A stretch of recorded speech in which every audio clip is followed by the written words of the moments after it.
But ಅದ್ರ ಮ್ಯಾಗ point to point ಮಾತಾಡ್ತೀನಿ. ಮತ್ತು ಅದಕ್ಕೆ ಬೇಕಾದಂಥ ನಾ ಏನು ಆರೋಪ ಮಾಡಿದ್ದೇನೆ ಇಲ್ಲಿವರೆಗೆ, ನಾ BJP ಮೇಲೆ ಆರೋಪ ಮಾಡಿಲ್ಲ. ಯಡಿಯೂರಪ್ಪ ಕುಟುಂಬ ಬಿಟ್ಟರೆ ಮತ್ತೊಬ್ಬರು ಯಾರ ಮೇಲೂ ಆರೋಪ ಮಾಡಿಲ್ಲ.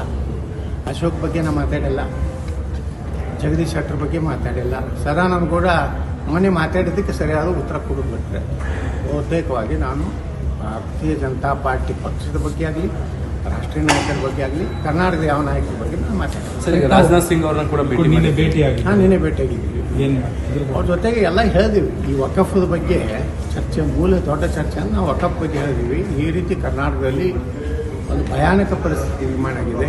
ಒಬ್ಬ ಮತಾಂಧ ವಕಫ್ ಮಂತ್ರಿ ಎಲ್ಲ ಕಡೆ ಅಡ್ಡಾಡಿ ಒಂದು ರೀತಿ ಪ್ರಚೋದನಕಾರಿಯಾಗಿ ನೀವು ನಮ್ಮ ಎಷ್ಟು ಜಮೀನಿದೆ DC ಮತ್ತು AC ತಹಸೀಲ್ದಾರ್ಗೆ ಬೆದರಿಕೆ ಹಾಕಿ, ಇದು ಸಿದ್ದರಾಮಯ್ಯನವರು ಹೇಳಿದ್ದಾರೆ, ಅದಕ್ಕೆ ನೀವು ಎಲ್ಲ ವಕಫ್ ಅಂತೇಳಿ ದಾಖಲೆ ಮಾಡ್ಬೇಕಂತ ಬೆದರಿಕೆ ಒಂದು ತಂತ್ರ ಮಾಡಿದ್ದಾನೆ. ಅದಕ್ಕೆ ನಾವು ಜಮೀರ್ ಅಹ್ಮದ್ ಖಾನ್ ಬಗ್ಗೆನೂ ಹೇಳಿದ್ದೀವಿ.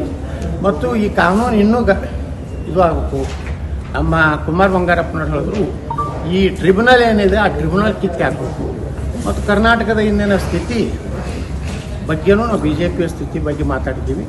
ನಮಗೆ ಭಾಳ ಗೌರವ ಅಂದರೆ ನಮಗೇನಾದರೂ ದಿಲ್ಲಿಯಲ್ಲಿ ಬಹಳ ಸರಳವಾಗಿ ಅಪಾಯಿಂಟ್ಮೆಂಟ್ ಸಿಗೋದು ರಾಜನಾಥ್ ಸಿಂಗ್ ಅವರು, ನಿತಿನ್ ಗಡ್ಕರಿ ಅವರು, ಅದಕ್ಕೆ ನಾವು ಅಭಿನಂದನೆ ಸಲ್ಲಿಸ್ತೀವಿ. ಅವ್ರನ್ನ ಭೇಟಿ ಆಗ್ತೀರಾ ಸರ್?